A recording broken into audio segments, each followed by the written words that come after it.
What's your take on the next steps for COVID, Mr. President? Cases are going up. What should the country be doing right now? Getting vaccinated.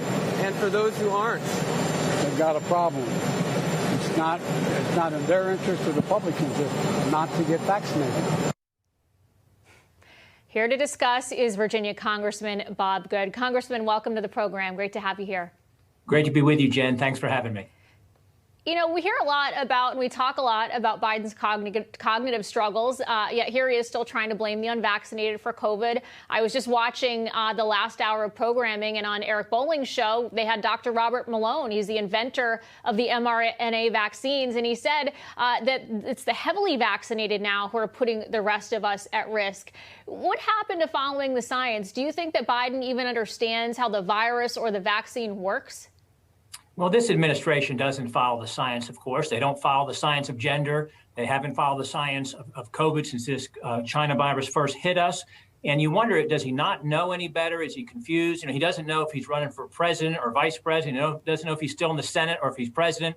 Doesn't know if he has cancer or COVID. So I suspect he really doesn't know. Maybe no one has told him that many vaccinated people like himself are catching COVID. They haven't told us the truth about this vaccine. They haven't told us the truth about this virus. So it's no surprise from this administration. Yeah, and Congressman, I have to give you credit because you actually once received a warning when you're on the House floor. You weren't wearing a mask. We appreciate that. God bless you for that. For so many of us that didn't want to wear those masks. Are you concerned that your colleagues are going to try to reinstate these useless mask mandates? I mean, we're seeing a lot of schools considering forcing kids to wear masks as they go back to school this fall. Absolutely. As you know, they're January 6th forever. They're COVID forever. They're holding on to both of those like grim death because it's all that they have. They're failing on every issue. They're failing on every policy. That's why this is an administration who, as you know, says that climate and racism are the greatest threats to the country. You'll have to wonder, do they really believe this, or are they just trying to fool the American people out of malicious and devious intent? Everything that they're doing is failing. They're failing on every issue and every policy. And as I've had constituents tell me, nothing this administration is doing makes sense unless they hate the country. Literally, you could not do a worse job in a year and a half unless you were purposefully trying to ruin the country. And yes, I am concerned they'll bring back the mask mandates because they're not following the science. We've known forever that the masks don't work. They don't make any kind of a measurable difference.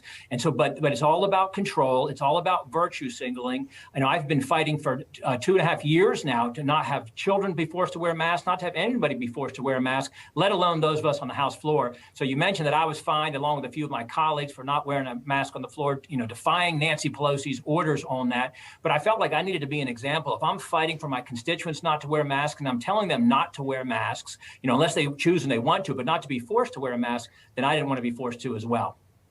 Well, we appreciate that. And I love what you said there. It really does feel like Biden, a lot of these Democrats, they just hate America with the direction you see the country going and the way they always find a distraction. They look the other way as things are crumbling. And I want to talk to you, Biden's obviously double vaxxed. He's double boosted. Everybody he comes across gets tested. He still tests positive. Do you think the White House is ever going to wake up and realize that these mandates don't stop the spread? I mean, you've got roughly 40,000 National Guard, 22,000 reserve soldiers who refuse to take the vaccines. They've been cut off from their military benefits. Congressman Darrell Issa tweeted today. He said, today Biden should end his destructive vaccine mandate on our military. It has already destroyed the careers of thousands of our soldiers. Your thoughts, Congressman? Yes, most of these mitigation efforts never made any difference. A virus is a virus. A virus is going to be spread. We're all going to be exposed to it. Almost everyone has some level of immunity now. They've got natural immunity, or maybe they're just not as susceptible to it. They've had it and they know it, or they've had it and they don't know that they've had it. So for us to be 2.5 years in where it's become endemic now, it's floating all around us all the time. It's unbelievable the way they're holding on to this, trying to control how the American people live. And this is a template for how they want to respond the next time we have a health crisis in this country. And there will be other viruses in the future. So freedom is not granted. Freedom is taken. We have to take back our freedoms. We've got to assert ourselves. And we've got to say we are not going back. We are not doing this again. And we're not allowing this administration to trample on our freedoms again. I love it. Congressman Bob Good of the great state of Virginia, the red state of Virginia, thank you so much for joining us.